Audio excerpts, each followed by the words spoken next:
What's up, guys? This is Thomas from the Wiseguys, currently here with third place locals deck profile from Teddy McDaniel. The best in the nation. Here at Atomic Empire. Yeah. So what did you play today, Teddy? I played Zen-oh Maidens. Zen-oh Maidens. Yeah. You too, right? Yeah. You too, Maidens. You too, Zen-oh Maidens. Alright, well, let's get straight into the deck profile, Okay, man. so this is your leader, your boy Zen-oh. He makes everything with the universe not have specified cost, and also you can only play cards with universe in them as their special trait. And when you attack, you mill 2, draw 1, and then you untap 2 to awaken. And it's the same thing on the back. You attack, mill 2, draw 1, and you can also remove 10 cards from your drop, make them discard 2. So that's pretty cool. So that's the leader. And yeah, I played Maidens. So we play this guy.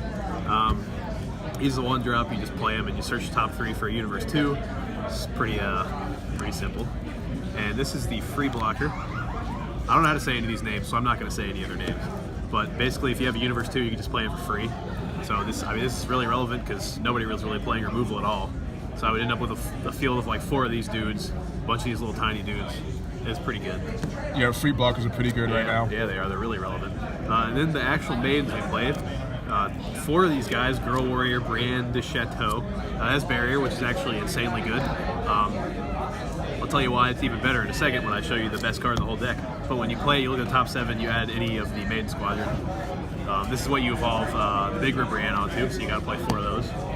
And the other Maidens, 4 of this thing, and 4 of this thing. This is a blocker when you have the other 2 Maidens, so when you have this and Ribrienne, you can untap the end phase. And this has critical when you have the other 2 Maidens, it has dual attack. So this is like the best card in the entire deck, is Jonezi. So the only reason this is good, and this deck is playable and good, is because Zen-oh makes everything not have specified cost.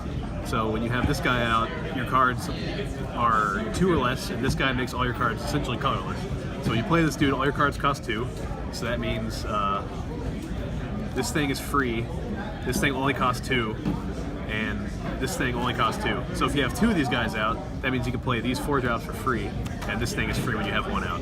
So that's actually really good, because that means you don't have to tap anything to play the actual Maiden combo on the correct turn. And this guy's effect, besides reducing all your Maiden Squadron, is activate Maiden. You can discard a card and send him to the warp, so your opponent can't do anything at all to him. So he stays around pretty much as long as you want him to. And then the Evolve Ribrienne, we have this thing. This card's really good. It's 2 green, 1 for the Evolve. It has Barrier. You evolve it on top of the 2 drop. It's 25. When you swing with it, if you have the other 2 Maidens, your opponent discards 1. And when you evolve into it, without the Maidens or anything, you can evolve into it at any time. It blows up a card. It's pretty good. And then we play 3 of the EX Evolve. This card's crazy. You don't discard or anything for the EX Evolve. You just tap a green. You play him. You turn your Ribrienne into active mode. So when you evolve on top of this thing after attacking, you put it in active mode, then you attack again, and what this thing's effect is, they discard 2 cards. Discarding 2 cards. Yeah, so you essentially make your opponent discard 4 the turn you're able to play this, and then you have Zen-oh when you flip over, so you can make your opponent discard 6 cards in a turn for like 3 energy. And then the non-Universe 2 cards. I guess this is technically a Universe 2, but you can also play it if your leader is a god. So this is just super combo. It's like the Hirudegarn one where you combo with it, and you have 4 or less life, you discard a card, and then you draw 2 cards. Then we play like bad cards, so these 3 things, when you play them, it's a blocker, I guess that's okay, but it costs 3. When you play it, you hurt yourself for 1 life, and then you kill a card equal to your energy, or less.